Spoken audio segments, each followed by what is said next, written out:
Ladies and gentlemen, I want to welcome you today to the Lincoln Partnership for Economic Development Breakfast, and thank you for your support. But I'd first like to start today by sending our thoughts and prayers to the residents and businesses of Pilger and Northeast Nebraska. We're saddened by their loss, but we are also so encouraged and so impressed with their citizens, first responders, and public servants. Pilger's recovery will be led by the businesses that rebuild and the new businesses that arrive to serve that town. Events like theirs and events like this morning's breakfast show us that the great communities are resilient and forward-thinking no matter what the challenge. So our thoughts to them. That's why it's hard. I feel so bad for those people. You just watch these, all the videos and everything, and it's just so heart-wrenching. So many of us come from rural Nebraska and know how hard it is when a town like that is hit. So please, your thoughts and prayers. This is the 12th year that we've gathered to look at Lincoln's economic development efforts and our annual look at our economy. I'm Wendy Birdsall, and it's a pleasure to have you here today. I'd first like to recognize all the elected officials who are with us today and thank them for their service to our state and community. Would you all please stand and be recognized?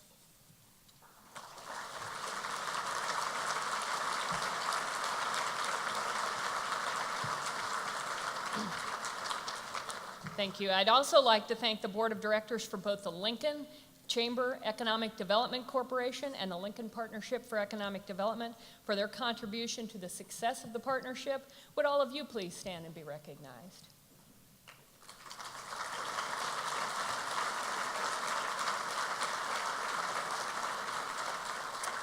And finally, I would like to thank our investors who continue to support economic development in this community.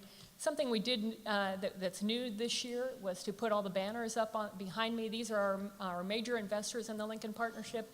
And events like this, as we have said so many times, could not take place without the support of not just these folks that are on these banners, but all of you that support our economic development efforts. Thank you. It's my honor and pleasure today to introduce Lincoln's Mayor, Chris Beitler. Mayor Beitler and his staff have played a major role in shaping Lincoln over the last 7 years. As a community, we've been named to countless top 10 lists. We have been lauded nationally for our low unemployment rate, and the mayor has made a conscious decision to buy into the branding campaign and put forth by the chamber, and I'd like to say it's paying off nicely with all of our citizens in a way that Lincoln is viewed by our peers across the country. I can personally say it's been a pleasure to work with him. His commitment to growing jobs in Lincoln has been unwavering. Please help me welcome Mayor Chris Beitler to the podium.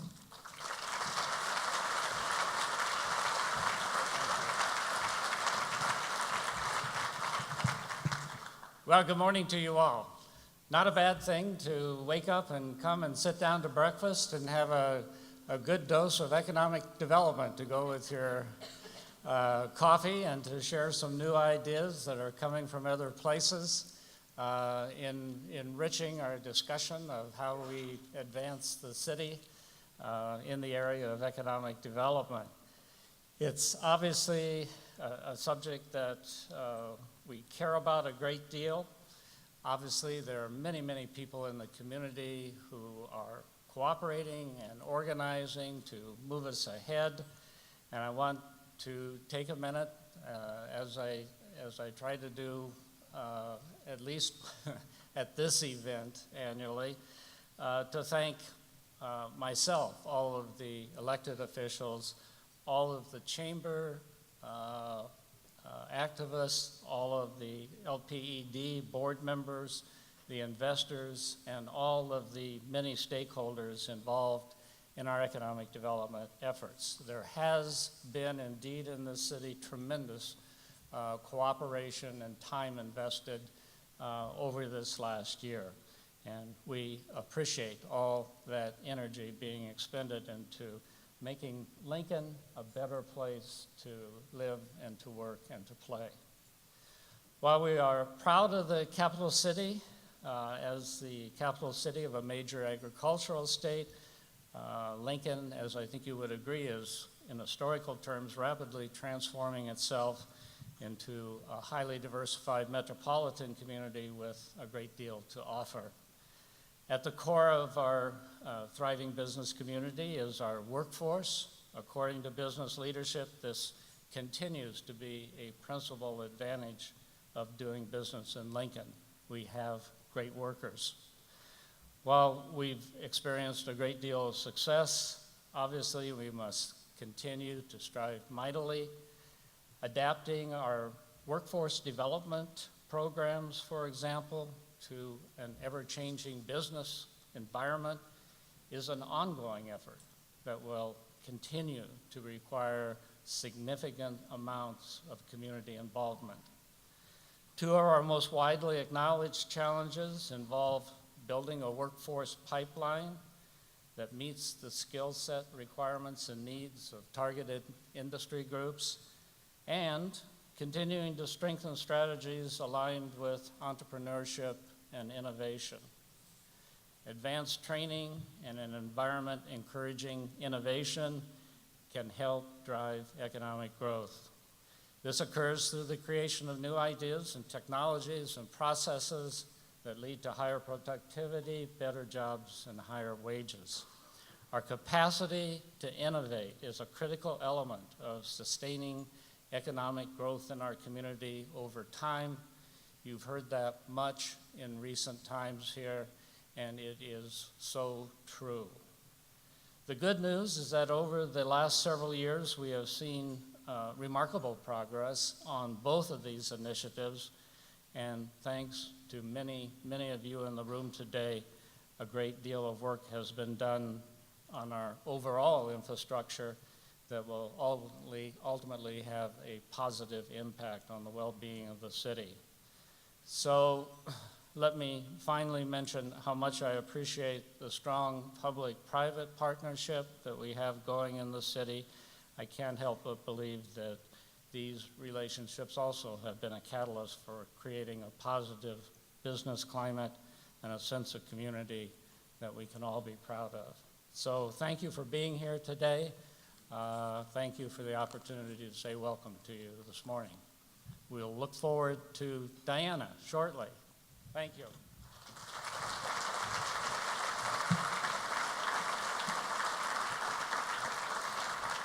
Thank you, Mayor.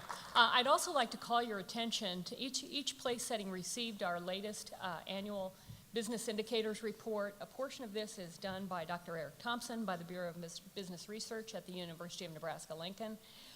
It looks at overall conditions of Lincoln. It also contains the accumulated, oh, I've got it upside down.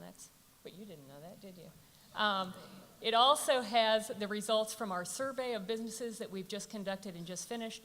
It's got tremendous information on the current conditions in Lincoln. Please take it with you and review it. We would like to hear your feedback on it. We've won many awards with this particular piece, and it's being copied around the nation. And so that is the greatest. Those third-party recognitions are the best. And you've heard me say it before, and it continues to be true. Lincoln, it's a really great time to be in Lincoln, Nebraska. And as you will see that to be true within our statistical report. I'd also like to call your attention before we begin to the porcelain tumbler that is at your place settings there. There is only one on the table. It is our prize for the person who has this particular sticker on the back of their program. So if you are the lucky person at your place that has this, you receive, oh, we've got dissension. I knew we would. This is a problem.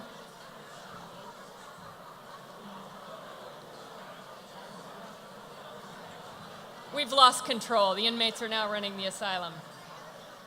If you have this sticker on the back of your program, the tumbler is yours, but there's an added benefit. Inside the tumbler, there is a card for which we would like you to put your name on, leave it at the table. You will receive a copy of Diane Kander's book, which is titled, All in a Startup, Launching a New Idea when Everything is on the Line. And if you want a tumbler and you want a book, you come to us and talk to us if you didn't win it. So there you have it. Let's enjoy breakfast and we'll be back. Thanks. Good morning.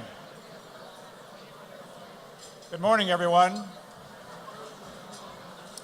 Please continue eating as we begin our program this morning so we can stay on time.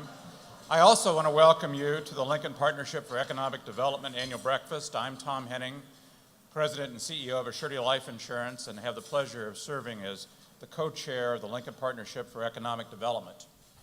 The Lincoln Partnership for Economic Development is truly a partnership that brings together the combined efforts and resources of the Lincoln business community and the city of Lincoln.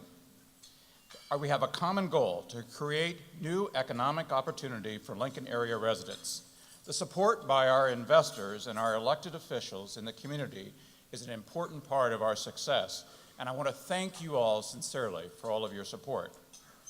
Several years ago, I had the pleasure of heading up a task force for the Lincoln Partnership on entrepreneurship. We had an all-star group of individuals on this task force, people like Mark LeBaron, Patrick Smith, Mike Dunlap, David Conrad, Jason Ball, Bill Lester, Joey Connect, and the sole purpose of this task force was to improve Lincoln's entrepreneurial climate. So why focus on entrepreneurship? Well, entrepreneurs best support the communities where they've built their business. This has been Lincoln's history. Let's briefly reflect on some startups in Lincoln over the years and the contribution these companies have made to our community.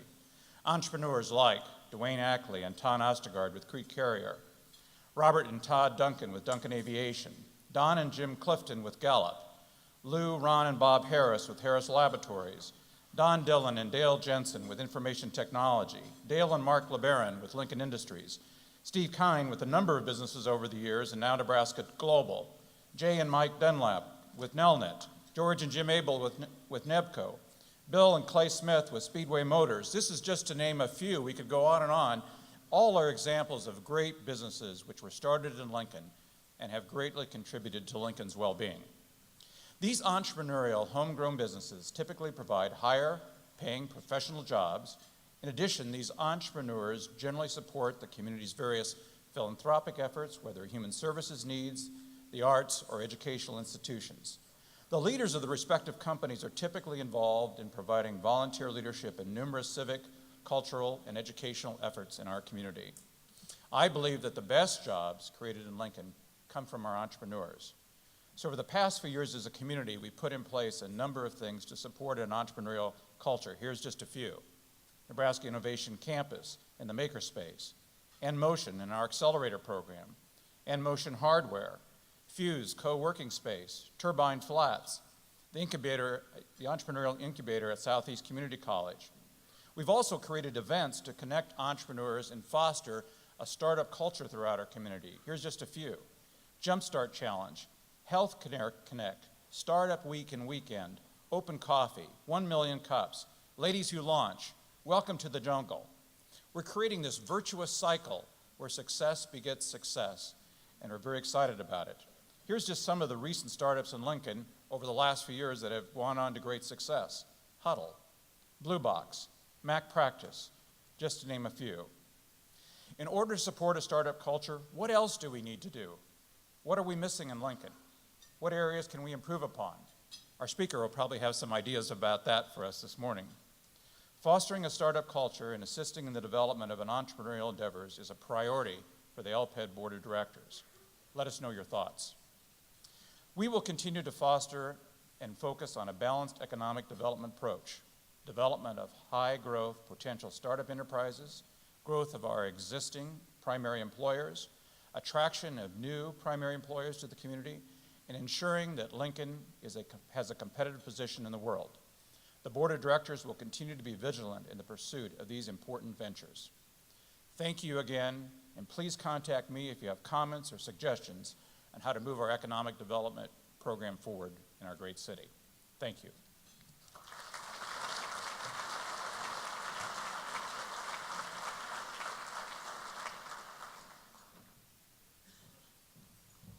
Thought I'd take the stairs that time. As Tom has mentioned, we have tremendous success in this community with startups. And he is also right. We need to continue to support them. We need to learn all we can to improve upon our assistance with these companies. And again, we are expecting our speaker to have all our answers for us just this morning, right? Diane Kander has a very interesting background, a refugee from the Soviet Union. She entered the United States as an 8-year-old and lived in subsidized housing in Brooklyn, New York. By the time she was an American citizen, she had perfected her skills as a capitalist selling flea market goods to grade school classmates at a markup. Woman after my own heart. Today, Diane is a successful entrepreneur, having founded and sold a number of ventures, senior fellow at the Ewing Marion Kauffman Foundation, the largest nonprofit in the world dedicated to entrepreneurship and education, a Georgetown-educated attorney who left a successful practice, to launch her first company. Diana draws on her experience as a founder, investor, and academic to design and implement curriculum in education institutions and the private sector. A highly sought-after speaker, consultant, and writer, and you'll love her book, too, those of you that actually get it. Diana has advised startups, founders, and Fortune 500 execs on her methodology for launching customer-focused products and services. Today, Diana will be telling us why capital is no longer the most important barrier to startup growth. Please help me in joining and welcoming Diana Kander.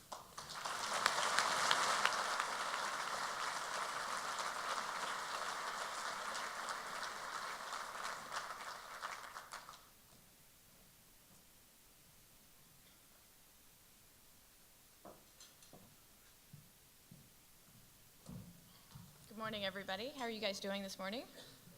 Good. Are there any Royals fans in the room? I was asking Pat Haverty about it. I really wanted somebody to celebrate the fact that we just clinched first place in the division last night.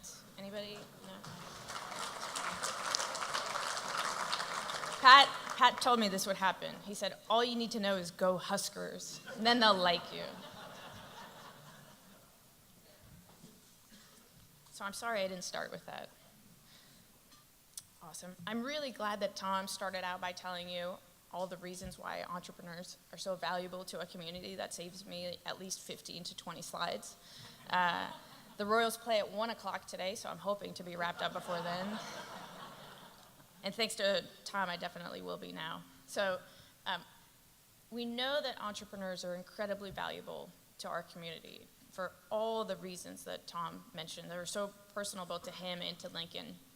And today I want to talk to you about one of the most common misconceptions, which is that entrepreneurs need capital to get started.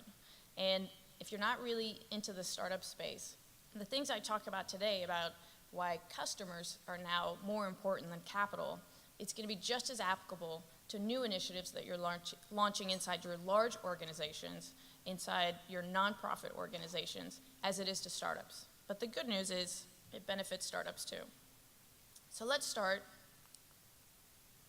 with a tale of two startups. These are two companies that I've started, and they had two very, very different results. One company was a complete flop. A year after it started, I had to lay off 8 employees and shutter the doors. It was a terrible day. The other company was a huge success. A few years after getting started, it had operations in 17 states, produced millions of dollars in revenue, and was eventually sold. So I'm going to describe these two companies for you, how they got started, and then you try to guess which one was a success and which one is the flop. Does that sound like fun? Yeah? Okay. So the first one is KR Legal Management. The idea was to play matchmaker between lawyers and businesses. So we would broker finding the right attorneys. It started in my home with just a few $1,000s of investment. And the original idea was to use stay-at-home mom lawyers. So these are women that worked at large law firms that decided to stay home, but still wanted to practice, were very smart, and wanted to earn a great living. So that idea did not work out. And because we didn't have a lot of capital, we tried selling a bunch of different options to customers, trying to figure out something that would work. Okay, that's the first company. The second company is Legal Sonar. This was a really big idea.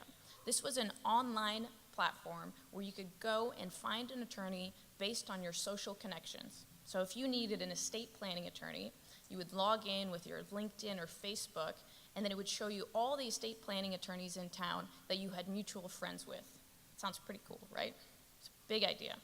So we raised $450,000 in startup capital from angel investors.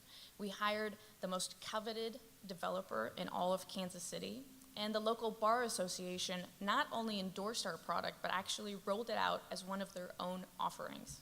So, can you guess which one was the huge flop and which one was the success? I'm gonna show of hands. Who thinks it was KR Legal Management? Raise your hand. The flop. Man, I don't know how I gave that one away. Who thinks it was Legal Sonar? Okay. It's because I misled you, right? It's because you thought it was the easy one. But it sounds like it should be the one that raised all the money and had all those things going for it. So before I tell you why Legal Sonar failed, let me tell you all the reasons why it didn't fail. It didn't fail because we didn't have the capital we needed to get started. So this is a picture of my founding team and I celebrating the fact that we just raised $450,000 in investment. And a lot of us put in our own capital. We actually didn't take salaries because we were waiting for the company to be profitable until we did. It didn't fail because we weren't passionate or willing to work hard about the product. This is probably the idea I've been most excited about in my entire life. I thought it was going to be a brand new way to find all kinds of services. We were just going to start with lawyers. So this is everybody on the team in their Legal Sonar t-shirts. Everybody was excited, all of our employees, and working long, long nights just to make it happen. And it didn't fail because we couldn't build the product. I told you we had the best developer. We had a fully functioning website that worked perfectly. So why did it fail? It failed because the idea just wasn't good enough. It failed because the company didn't generate enough revenue to keep going. This is actually a picture of our empty office after we laid everybody off, a very, very sad day, and something that happens to the vast majority of companies that start, they fail. And the entrepreneurs would like to tell you that they fail because they didn't raise money, or they had management team issues, maybe they had a bad location. There's a whole list of different reasons that they'll give you. But the reality is they fail because they couldn't get customers. I mean, that's why companies fail, is because they run out of money. So if you remember anything from today's talk, this is the big point. It's that making sure that you have customers up front in your venture before you start implementing is the most important thing you can do to a venture or a new idea, more important than raising hundreds of thousands or even millions of dollars. Okay? And we're going to talk about why this is the case in 3 different areas. You guys can remember what, when, and why. What, when, and why. So I've got a slide for you. So what has changed in the last 15 years in order to make customers much more important than capital? When, in a company's life cycle, should you try to get customers? And why does focusing on customers up front make all the difference? Okay, so let's start with what has changed in the last 15 years to make customers so much more important than raising capital. Let's go back in time to 1999, 15 years ago. Do you guys need help? So Bill Clinton was recently acquitted on impeachment charges in the Senate. We had just started the war in Kosovo, and The Sopranos just made their debut on HBO. Are you there? Are you back in time with me? Okay, so let's talk about starting a company 15 years ago. If you had an idea for a product that you were really, really excited about, I brought props. So you wanted to create a software. 15 years ago, software looked like this. So you had an idea for a product. You had to actually physically make a product no matter what it was. So that means you had to have a bunch of servers, really expensive computers, hire a lot of developers, and then you would make one of these. You would put your software. And then once you built your product, right, that was really expensive, then you had to brand it. You had to create really fancy packaging to put it in, and maybe a box that sat out in the store, right? And then you had to have a store. Like, the way that you found customers was they came to your store and they bought your product. And if you didn't have your own store, then you had to have shelf space on somebody else's store. So you had to have marketing dollars in order to let them know that this existed. So before, you really couldn't create anything and get it to customers without spending a lot of money building your product and then branding your product. So that was the typical pathway to get to customers, and it cost a lot of money. This is the peak. So first you build it, then you brand it, then you go to customers. So you really had one chance, once per year, that you were going to get out to customers. And because it was so expensive, this is the peak of when business plans became very, very popular. So you're going to spend all this money. You should probably think about all the contingencies that could come up in the meantime, right? So we started teaching business plans like never before, and this was your one shot to get to customers. So this was called the plan-based approach of launching industries. Now, let's talk about customers 15 years ago. Do you remember yourself as a customer? Come back to 1999 with me. Do you remember yourself as a customer? When I think about myself as a customer 15 years ago, this is the image that comes up. So that's me being attacked by a large bear. It's a illustration of how I felt. You were very frustrated as a customer because you had very little power in a transaction with a company. You pretty much got taken advantage of most of the time. So if you wanted a product, say you wanted to buy a TV, then you went down to Best Buy or Circuit City in Lincoln and you bought a TV. Those were pretty much your only options. And the types of things that you bought at the store, they didn't work perfect, so you settled. I mean, you bought the best thing that they had because they didn't have something that was good enough. And you also had very little information. So try to remember what it was like to buy a car in 1999. It was just the most frustrating experience. You would go to the dealership just expecting to get hosed every which way because you didn't know what they were paying for the cars. You didn't know what the people sitting at the tables around you were paying for their cars. You just knew that they were making money on a whole bunch of different levels, right? So raise your hand for me if you remember feeling frustrated in any way as a customer 15 years ago. Yeah? Okay, now keep your hands up if you still feel like you lack any power or control as a customer today. Wow. Said, like, there's no hands up. Okay, so let's talk about being a customer today. Everything has changed. So when I think about myself as a customer today, this is what I think about. Truth be told, I started the entire presentation with this photo, and then I just worked our way around it. I just really wanted to share this with you. So today's customers, they have all the power. If there's a product that you want, thanks to online reviews and online retailers, there are thousands of stores online where you can choose what you want. So for the first time in a long time, the supply of stuff significantly outnumbers demand. So if this was a timetable, here we are in 2014. That means anything you want, you can find the perfect product. You no longer have to settle. That's why you feel like you have all that control. It's because everything you buy is exactly what you want. And you have more information too.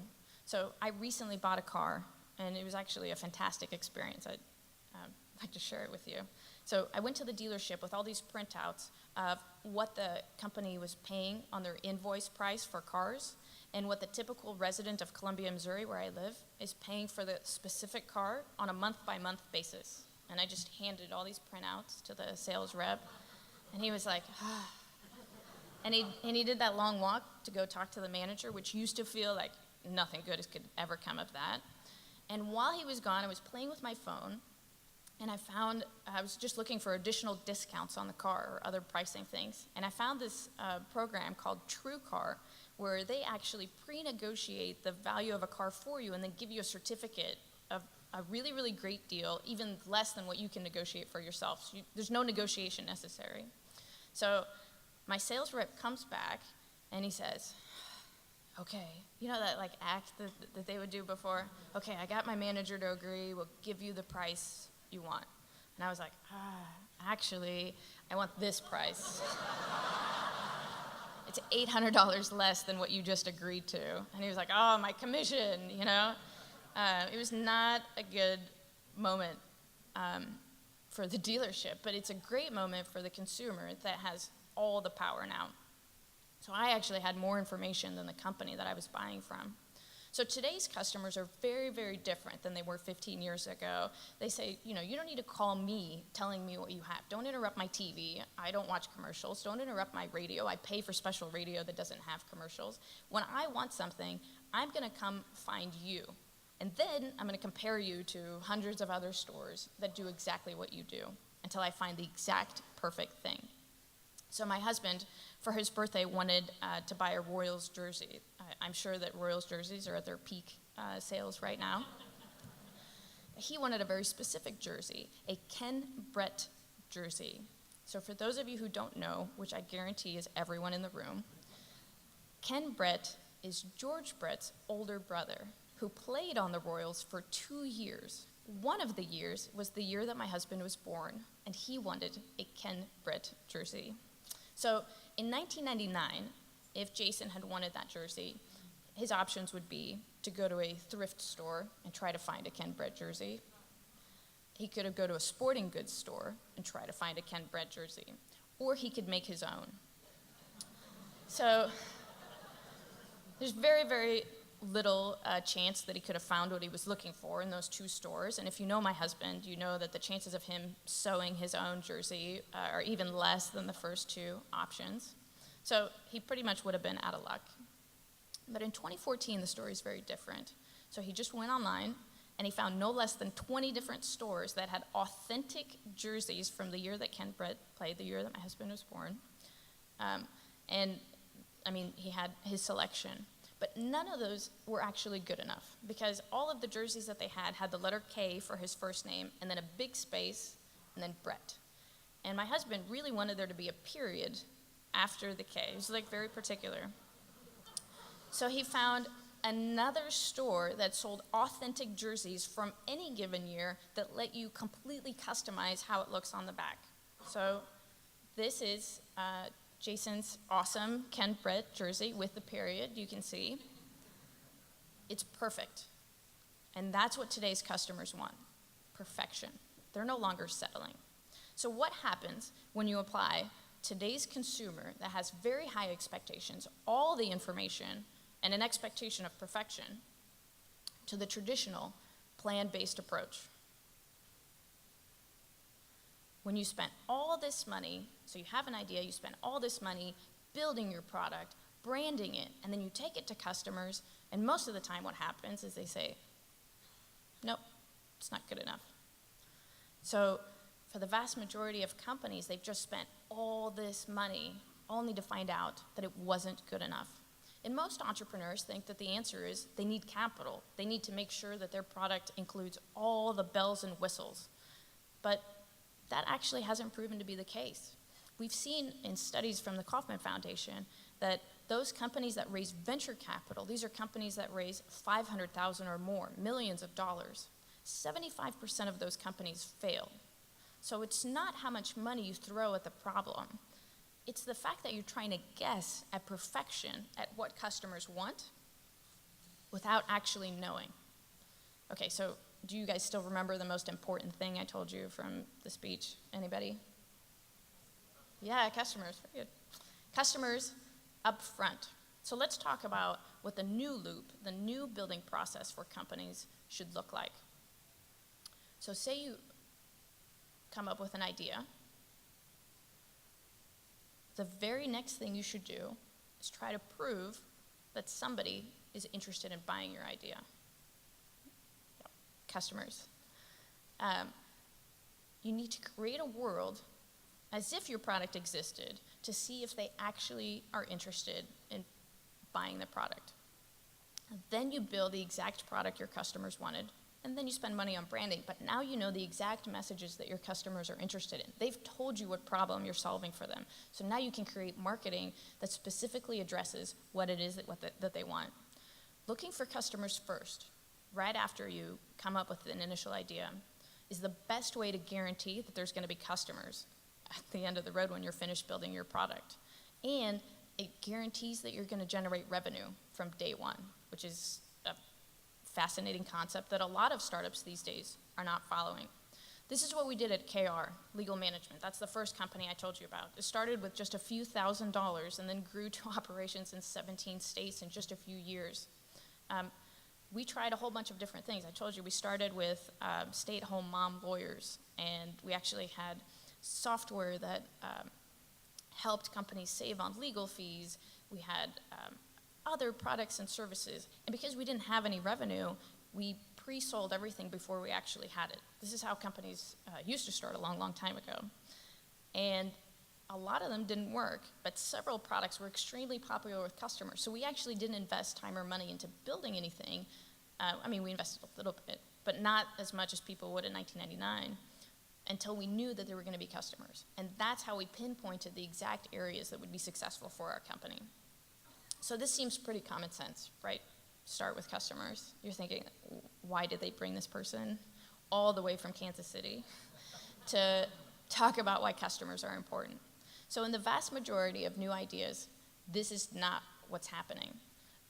All companies started today, 95% of them, 99%, are using the traditional plan-based approach. And I'll tell you why for 3 reasons. The first reason is a lot of the entrepreneurs or the people starting the initiatives think that they're smarter than the customer. Those were all the employees that we had in KC and the large bonus checks that we wrote at Care Legal Management. And not only did we write big bonus checks, but I mean, they were big checks, as you can see. But we wrote checks just as large as that to the federal government and the state government for taxes. They do not think it's funny when you send them a large check. So why don't companies start with customers today? So the first reason is they think they're smarter than the customer. Whether they're a PhD, like a very, very smart person, or they just have a big ego, a lot of people think they can predict what people are going to want. A lot of people think, well, it makes common sense that somebody would want a cheaper product or one that has more features and benefits. But the vast majority of the time, they're wrong because their products aren't perfect, specifically made for the customer's needs. A lot of people don't do this because it's really, really hard.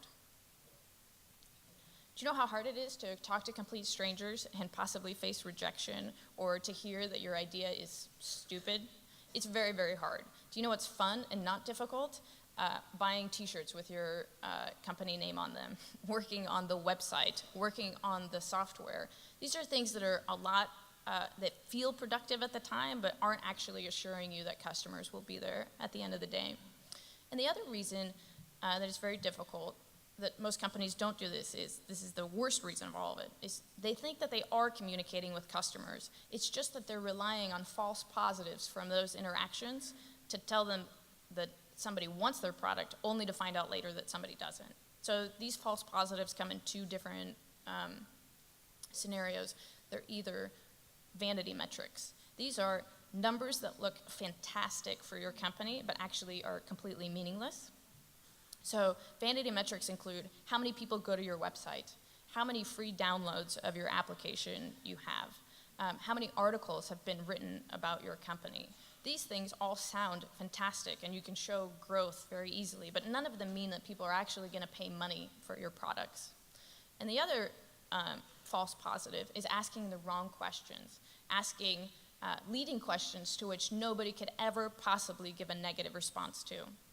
So I worked with a software company which was pretty successful and had decided to launch a new product, creating a collaboration tool for professionals. And they held 5 focus groups at separate times with these professionals, and they asked them whether this product is something that they wanted. And all 5 focus groups came back positive. Yes, you should definitely build this product. We're going to buy this product from you. So they dedicated all these resources. They spent 12 months building the product. You remember, they had the idea, then they built it, then they branded it, and then they went out to market, and nobody bought it. The saddest thing is none of the participants of the 5 focus groups bought the product. Is that crazy? So what happened? Well, they were asking them questions like, could you use more collaboration in your life? Or, we're going to build this product. How could you see yourself using this product in the future? Or, could this product benefit you? And it sounds really crazy when I say it now, but these are the types of questions that we ask people when we tell them our new ideas. Like, you pitch an idea and you say, isn't that brilliant? Isn't this the greatest thing that you've ever heard? So what they didn't ask them at the end of any of these 5 focus groups is, would you like to get out your credit cards and make an advanced purchase of this software for a discounted price before it's ready? That's not a question that they asked. So when I say that you want to get customers up front, right, the most important thing for you to remember today, what I mean is, can you prove that customers will buy from you before you ever invest money in building the product or service that you're trying to market? How many of you know what a hostel is? Raise your hand. Okay, good. So a hostel is an incredibly popular accommodation form in Europe. For those people who can't afford really expensive hotels in Europe, they rent a bed in one of these rooms. So you could be staying in a room with 4 people, 6 people. I don't know how many beds are in that picture, but a lot of different people. And then you share all kinds of accommodations. So there's a woman that I worked with in Kansas City who wanted to build a hostel in Kansas City because she didn't think that there were enough accommodations available in KC. So she went through a 9-month accelerator, these very popular programs all over the country, that helped her work on her business idea. And at the end of the 9 months, she had a fantastic business plan. She had all these financial projections showing that the thing would be very successful. She had a marketing plan. I mean, it was a very tight plan. And so the very next step for her to take when we met was to spend $500,000 buying a building and redeveloping it in order to start renting rooms. Who groaned over here? Somebody went, ugh. Right, that is an enormous gamble of $500,000 hoping that people are gonna book rooms in your hostel, okay? And that's what following the plan-based approach today is. It's gambling. It's spending a whole bunch of money up front and then crossing your fingers, hoping that customers are gonna be there when all is said and done. So instead, this was my suggestion. So she's gonna build a hostel, right? At the very end, after she spends the $500,000 on the actual building, she's gotta build some sort of booking engine online that books the rooms to the hostel. So what if we skip that middle part and we just created something that booked rooms for the hostel, a fake hostel, okay? And for a month straight, we did all the social media marketing that she was planning on doing to book rooms, just to see how many people actually booked rooms. Now, we're not gonna keep these folks' money. We're not defrauding anybody. We're refunding 100% of the money. We're actually helping them find other accommodations in Kansas City and paying the difference between what they would have paid at the hostel and their eventual accommodation. And we're telling them some fun places to go visit. So these people are in good hands. But here's what we learn in the process. We learn whether her financial projections were accurate, whether people are actually gonna book the kinds of rooms that she's projecting on building. What if she, there's different kinds of rooms in a hotel. What if she spent all her time building these giant rooms, but people were more interested in a 4-room option, but she didn't build very many of those? What if there's so many bookings that she finds out she needs to spend $1 million building a building that's twice as big because this is a very popular idea? So this exercise allows us to learn upfront exactly the kind of behavior that customers are gonna have when your product is said and done. And it allows you to build a much better product. And your tests don't have to be this elaborate. They don't have to actually sell products to customers. You're basically trying to figure out anything that you can do to simulate a world where your product exists to see if customers want it. Say you come up with an idea for an app, okay? So I have an idea for a grocery store app where you go to the grocery store, you take a picture of anything in any of the food aisles, and then it shows you if there are any coupons available for any of those products. Does that sound like a pretty good idea? Yes? So in the mind of an entrepreneur, this is the single greatest thing that's ever been created. And what's gonna happen after they spend enough time and money building the application is they're gonna go to a grocery store and they're gonna say to the first person they meet, he's gonna say, hey, I have this product. And then they're gonna say, oh my God, this is the most amazing thing ever. And then they're gonna turn towards the rest of the grocery store and yell, everyone, you have to hear about this amazing product. And everyone that person encounters for the next week, that's the first thing they're gonna say. They're gonna say, how are you? But first, let me tell you about this app I just downloaded that gives me discounts on all my grocery products. Okay, so that's the ideal scenario, and to an entrepreneur, that's like the norm, like that's a totally normal thing to happen. But the reality isn't always the case. So What if you go to a grocery store, this is what we would encourage, and actually tell somebody that you have this app. You have no app. It does not exist. You just tell somebody that you do, and you see what they do instead. Will the customer that you talk to reach into their pocket, get out their phone, try to find your app in the app store, and then say, I can't find it. It's not there. So that's kind of an indication that they're interested. But what happens if instead they say, man, that sounds like a great idea? False positive, right? That's the kind of response you hear a lot. Oh, I would totally download that whenever you're done with it. Or they say, what was the name of that again? Let me write it down so I can get it later. That is not somebody who's interested in your product. So in the mind of an entrepreneur, whenever they talk to 20 customers after they're done building their product, 20 out of 20 are going to say, this is the greatest thing since sliced bread. But what if you go to the store and 2 out of 20 are interested? Just reach into their pocket. That's a simple exercise. What if it's 0 out of 20? What does it mean for the product that you're about to invest a significant amount of time and money for?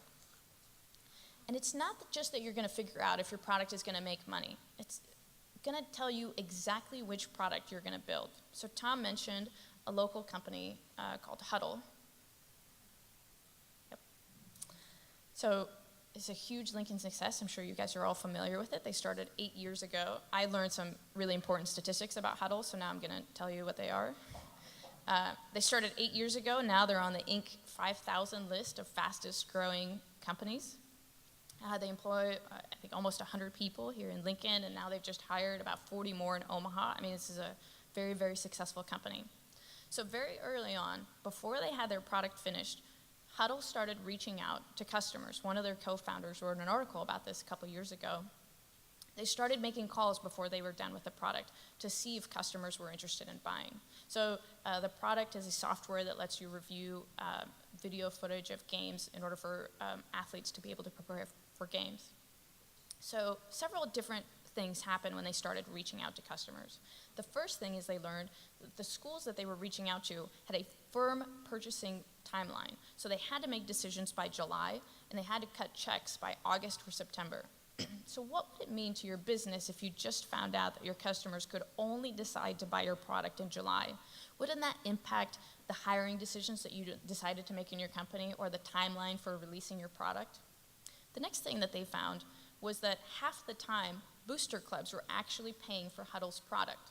So now there's a whole other customer in the picture who might need a completely different set of tools and other things to get them engaged, and they definitely need a different marketing message than the initial customer you thought was going to be paying for your product. And the final thing that they learned is they thought they were making a varsity tool, something that coaches would just use for the top team.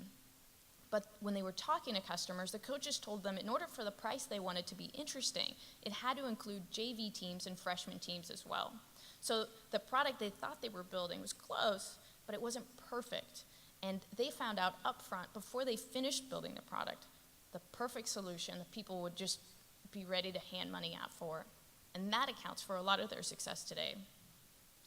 So this isn't about saving money or building cheap products or experimenting with customers just for the fun of it or the pain of it.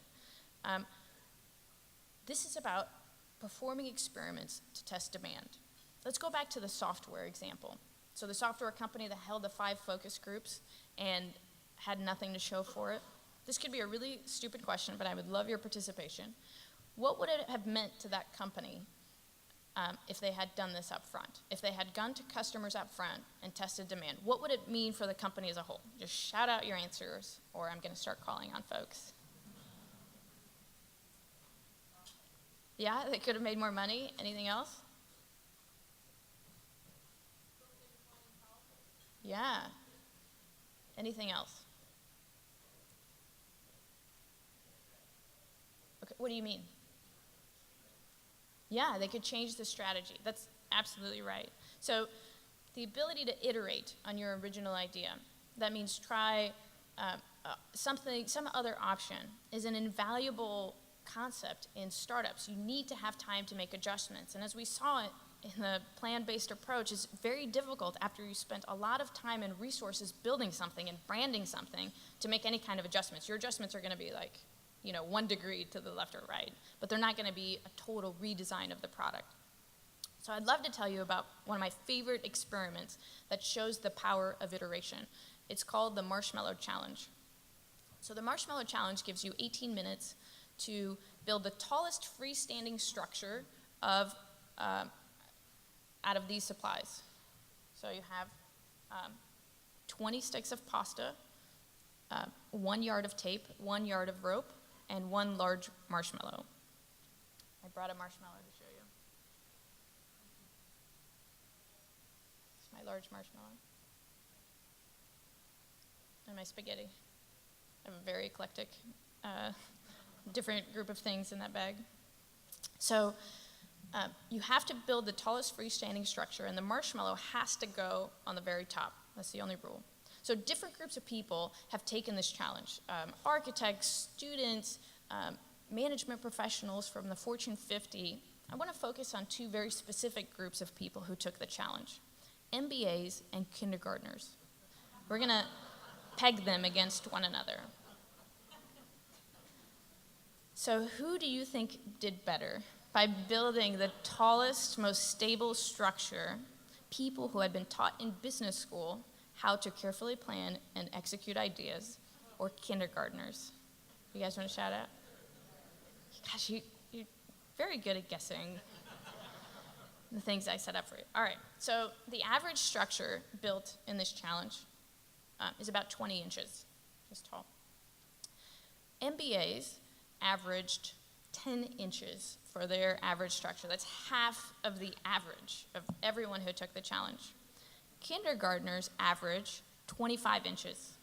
So not only is it 2.5 times more than what the MBAs could do, but it's more than almost anybody else who took the challenge. The only group of people, includes CEOs, everybody. So the only group of people that beat kindergartners are engineers and architects, which you would hope would be the case in a structural building competition. So let's talk about why this happened and what it means to our companies. So the MBAs had a very, very typical structure that they followed.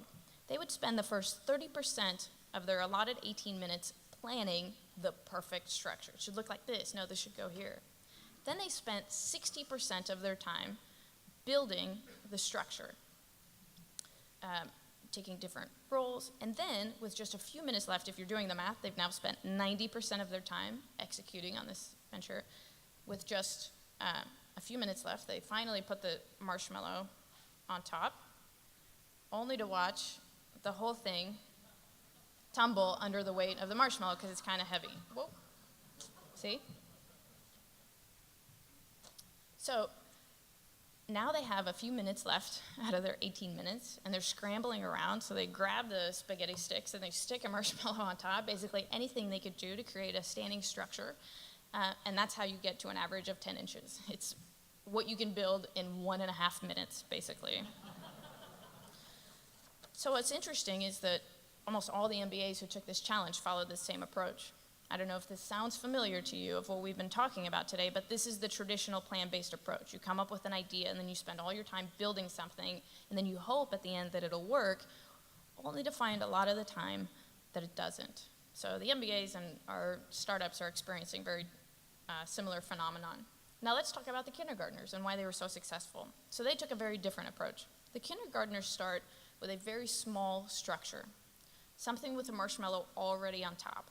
But it's extremely stable, right? Because they start with something short. And that usually takes a couple minutes. Okay, so now they have 15, 16 minutes left, and they have a structure that's already standing. So they start messing with it. They add pieces to it. Sometimes they build other structures on the side. Basically, they're playing. So in the amount of time that the MBAs took to build one structure, the kindergartners try 4 or 5 different structures, time and time again. And that's what allows them to create the tallest possible structure. So the lesson here is the more opportunities you have to iterate, right? So once I explain this concept to you, any of you can do as well as a kindergartner. Once you understand that it's important to experiment and start with a strong foundation, it's very easy for anyone to build a very, very tall structure. So, okay, I think you guys get it. It's really important to start with customers up front because it's going to save you a lot of time and effort. And iteration is important. The opportunity to try a whole bunch of different things is invaluable to your company. So how does the community of Lincoln encourage entrepreneurs to take this customer-based iterative approach? So the first thing that's important to remember is be careful that you're not encouraging the traditional plan-based approach. After all, this is still the assigned lesson plan in business schools. It's still what we're teaching people today because it was so popular 15 years ago. It's just the traditional route of how to start a company, and it's what feels natural. As we talked about earlier, it's easy to just build something. It's very difficult to start with customers and experiment up front. It's scary.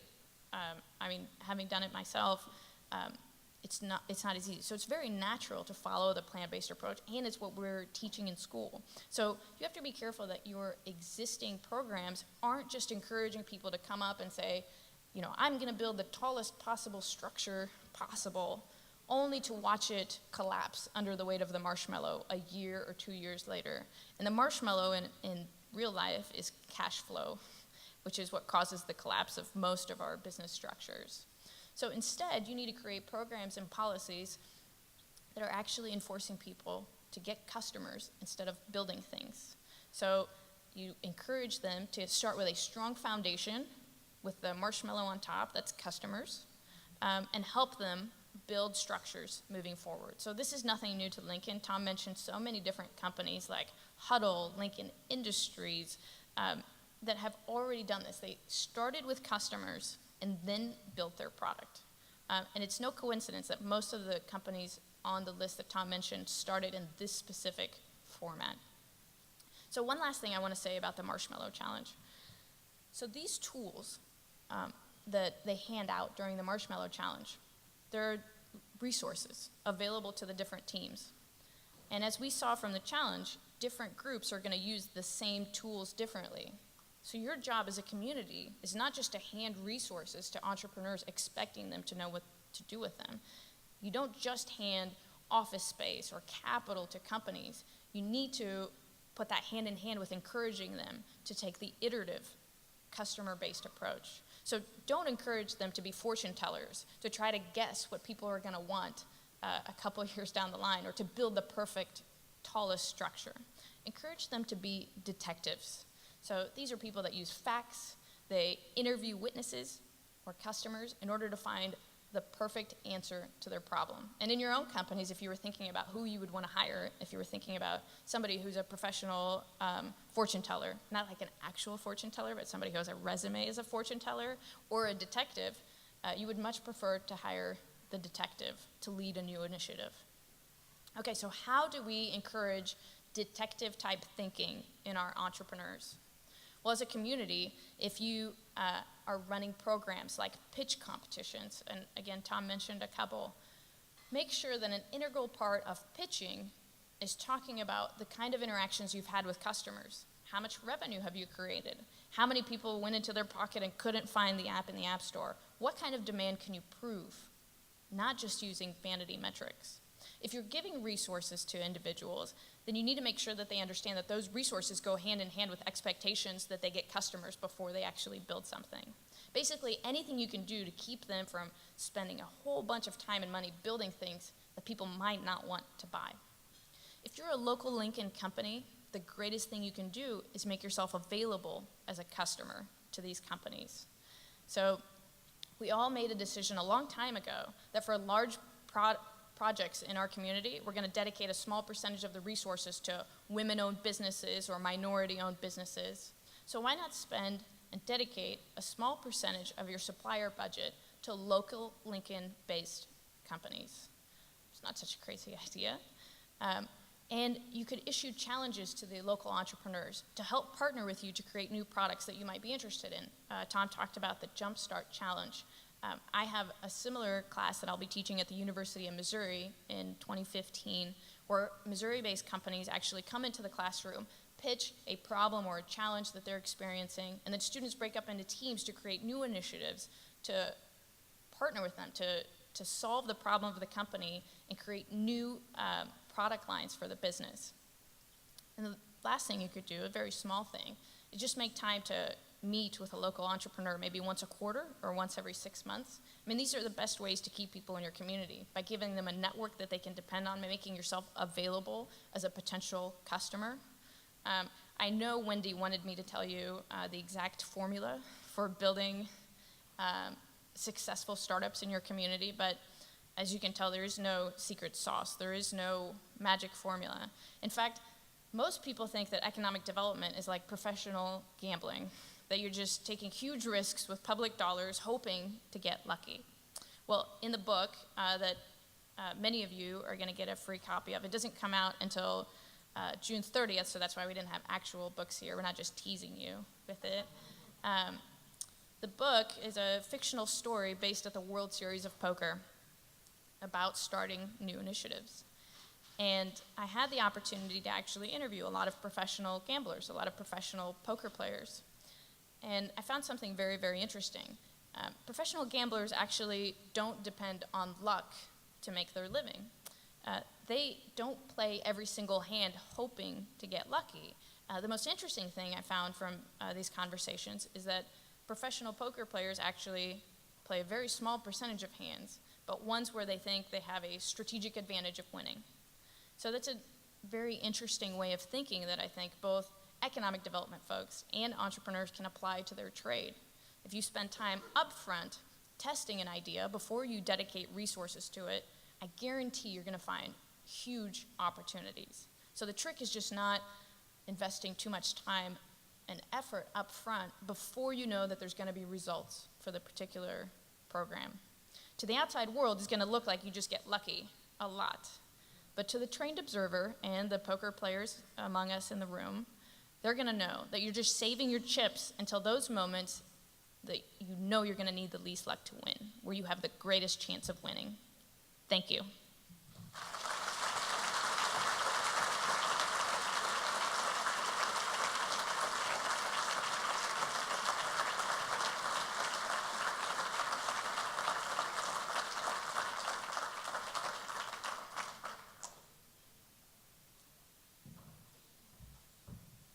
Diana, thank you. What words of wisdom from someone so young. Experiment, try, and adjust, huh? Great words and advice for all of us. Thank you for being here this morning. Hope you all have a great day. We're adjourned.